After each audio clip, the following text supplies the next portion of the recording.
এই নেক আমল দিবে। যে আল্লাহ তাআলা কত সহজ করে দিয়েছেন। রাসূল করিম সাল্লাল্লাহু আলাইহি ওয়াসাল্লাম হাদিস শরীফের মধ্যে বর্ণনা করেন, কোন ব্যক্তি যখন নামাজের জন্য ওযু করবে, যখন ওই ব্যক্তিরা তার মুখ মলনা ধৌত করবে, তার মুখ মলনা যখন ধৌত করবে, তখন আল্লাহ পাক রব্বুল আলামিন ওযুর বদলতে আল্লাহ পাক রব্বুল আলামিন ওই ব্যক্তিটা তার চেহারা দিয়া, তার চোখ দিয়া জীবনে যত গুনাহ করেছিল, ওই ওযুর বদলতে আল্লাহ পাক রব্বুল আলামিন তার মুখের সমস্ত সগীরা গুনাহ ক্ষমা করে দিবেন। এরপরে রাসূল করিম সাল্লাল্লাহু আলাইহি ওয়াসাল্লাম বলেন, এরপরে ওই ব্যক্তিরা যখন তার দেহে হাত ধৌত করবে, তখন আল্লাহ পাক রব্বুল আলামিন ওই ব্যক্তিটার জন্য ওযুর ফজিলতের কারণে আল্লাহ পাক রব্বুল আলামিন ওই ব্যক্তিটা তার দুই হাত দিয়ে জীবনে যত গুনাহ করেছিল, আল্লাহ পাক রব্বুল আলামিন তার হাতের সমস্ত সগীরা গুনাহ ক্ষমা করে দিবেন। এরপরে আল্লাহর হাবিব সাল্লাল্লাহু আলাইহি ওয়াসাল্লাম বলেন, ওই ব্যক্তিটা ওযু করতে করতে যখন সর্বশেষ যখন তার প্রাণ মোবারক ধৌত করবে, আল্লাহ পাক রব্বুল আলামিন বলেন, ওই ব্যক্তিটা তার জীবনে হেঁটে হেঁটে যত গুনাহ করেছে, আল্লাহ পাক রব্বুল আলামিন তার পা দেওয়ার কারণে পা থেকে পানি জমিনে পড়ার আগেই ওই ব্যক্তিটার জীবনের সমস্ত সগীরা গুনাহ ক্ষমা করে দেন। ওই ব্যক্তিটা তখন কি পবিত্র হয়ে যায়। এরপরে যখন ওই ব্যক্তিরা পাপ থেকে মোচন হয়ে যায়, তার সমস্ত সগীরা যখন আল্লাহ তাআলা ক্ষমা করে দেন, এরপরে আল্লাহ পাক রব্বুল আলামিন তার হাবিবের মধ্যে বলেছেন, রাসূল করিম সাল্লাল্লাহু আলাইহি ওয়াসাল্লাম বলেন যে ওই ব্যক্তিরা যখন ওযু শেষ করার পরে, ওই ব্যক্তিরা যখন কালিমা শাহাদাত পড়বে, আশহাদু আল্লা ইলাহা ইল্লাল্লাহু ওয়া আশহাদু আন্না মুহাম্মাদান আবদুহু ওয়া রাসূলুহু, যখন ওই কালিমা শাহাদাত পড়বে, আল্লাহ পাক রব্বুল আলামিন ওই ব্যক্তিটার জন্য আল্লাহ পাক রব্বুল আলামিন জান্নাতে তার জন্য 8টি দরজা খুলে দিবেন। রাসূল করিম সাল্লাল্লাহু আলাইহি ওয়াসাল্লাম বলেন, ওই ব্যক্তিটা ওযু শেষ করার পরে যখন কালিমা শাহাদাত পড়বে, তখন আল্লাহ পাক রব্বুল আলামিন তাকে জান্নাতে তার জন্য জান্নাতের 8টি দরজা খুলে দিবেন। সুবহানাল্লাহ।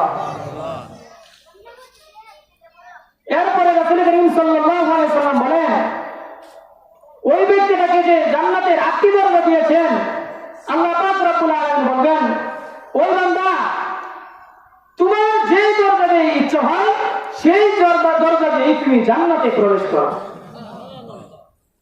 তাকে আল্লাহ পাক রব্বুল আলামিন এই ক্ষমতাটা তাকে দিবে।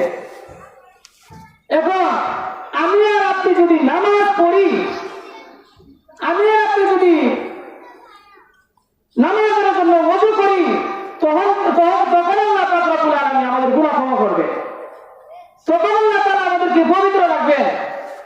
আর যদি নামাজ না পড়ি, সারাদিন অন্য ভালো কাজ করি, কিন্তু আপনি অন্য ভালো কাজ করলেন, কিন্তু এটার প্রতিদান তো আল্লাহ অবশ্যই আপনার জন্য রাখছে।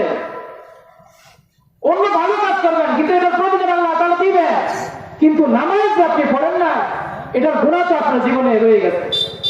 কিন্তু যে ব্যক্তিরা গুনাহ করছে, আল্লাহর হাবিব সাল্লাল্লাহু আলাইহি ওয়াসাল্লাম আরেকটা হাদিস শরীফের মধ্যে বলেন যে কোন ব্যক্তি যখন এক ওয়াক্ত নামাজ পড়ে, নামাজ পড়ার জন্য সে যখন জমিনে ছড়িয়ে ছিটিয়ে পড়বে, তখন সে গুনাহ করে। সারাদিন মসজিদ থেকে বের হওয়ার পরে আমরা গুনাহ করি, একজনের আরেকজনের গীবত করি, একজন আরেকজনের আইসা দেখা যায় আরেকজনের সাথে খুন খারাপি করি, আরেকজনের সম্পদ লুট করে যাই, বেহায়ানি কাজ করি। তো আল্লাহর হাবিব সাল্লাল্লাহু আলাইহি ওয়াসাল্লাম বলেন, এক নামাজ পড়ার পরে আরেক নামাজের ভিতরে ওই ব্যক্তিরা যত গুনাহ করছে, পরবর্তীতে যে নামাজটা পড়বে ওই নামাজের কারণে আল্লাহ তাআলা এর মধ্যবর্তী সময়টা তার গুনাহটা আল্লাহ পাক রব্বুল আলামিন মাফ করে দিলেন।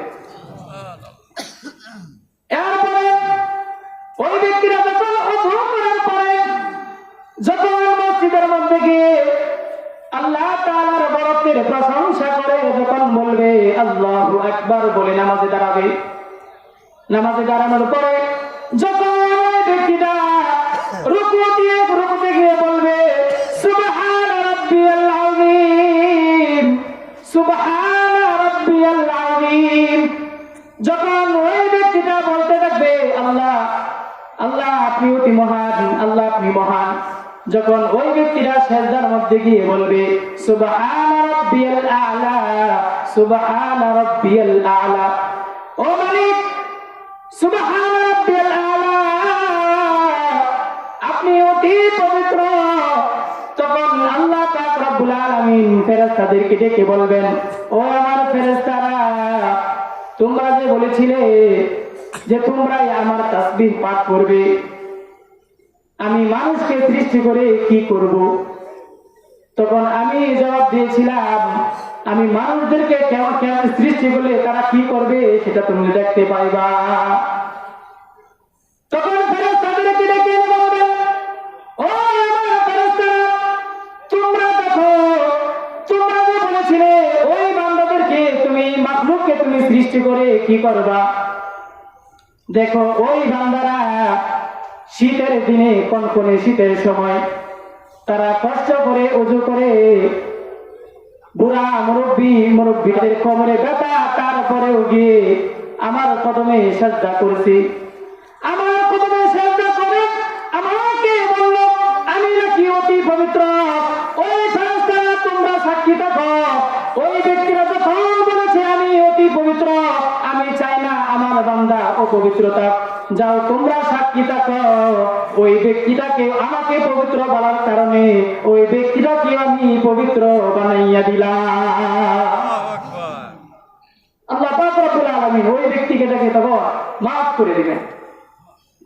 যখন ওই ব্যক্তিটা নামাজ পড়তে পড়তে এই যে সামনে এখন রমজান চলে আসছে, রমজানের ফজিলতের কোনো অভাব নাই। আল্লাহর হাবিব সাল্লাল্লাহু আলাইহি ওয়াসাল্লাম হাদিস শরীফের মধ্যে বর্ণনা করেছেন, কোন ব্যক্তি যখন রমজান মাসে সহি নিয়তে যখন রোজা রাখবে, আল্লাহ পাক রব্বুল আলামিন তার পূর্বের গুনাহ ক্ষমা করে দিবেন। আল্লাহ পাক রব্বুল আলামিন কুরআনুল কারীমের মধ্যে বলেছেন, কোন ব্যক্তি যখন রমজান মাসের মধ্যে রোজা রাখতে যখন কোন ব্যক্তি যখন সবে কদর পাবে,